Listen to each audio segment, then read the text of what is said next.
Hey, what's happening, brewers? This is Blame189 bringing you the review for Alien Isolation on PlayStation 4.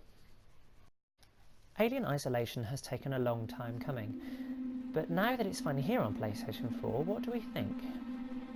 Well, in terms of nostalgia value, this game hits the nail right on the head, as the sounds and some of the graphical elements, even down to the doors and various pieces of furniture in the game, are really reminiscent of the films. Clearly, the developers have done their research.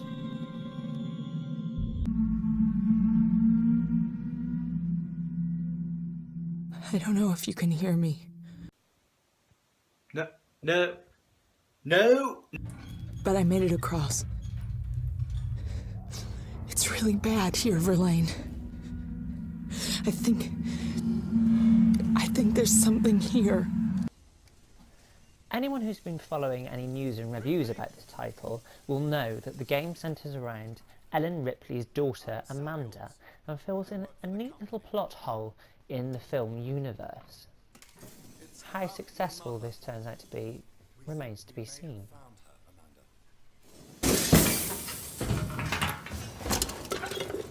A commercial vessel, the Anisadora, has recovered what we believe to be the flight recorder unit of the Nostromo. While the plot idea for Alien Isolation is a sound one, its delivery is a little flaky. What starts as an action-packed, heart-pumping, tense horror ends in a little bit of a mess. The first half of the game involves you avoiding being caught by the alien, as it hunts you down through the Sevastopol station's network of winding corridors. However, this is not how the game ends up, and not to pack in too many spoilers here, but the ending is rather weak. If you're expecting an all-guns blazing experience, then hang your hat up at the door, because this game is more about stealth, avoiding detection from the alien, and also avoiding other numerous hazards that you find across Sevastopol Station.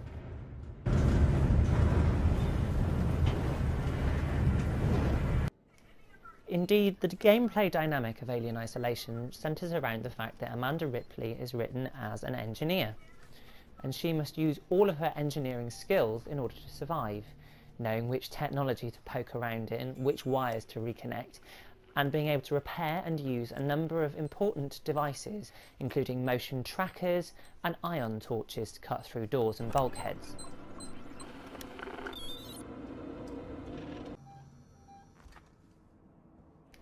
Even though this game centres around stealth, there are still weapons to be found and fights to be had, and even a small android rebellion that needs to be quelled.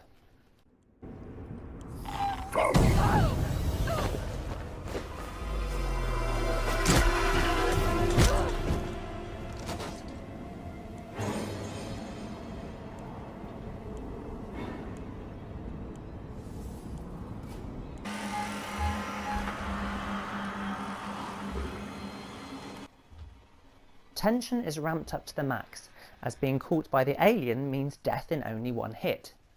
And while this is a welcome challenge, it does little to stop the encroaching boredom of what is fundamentally a very slow-paced game.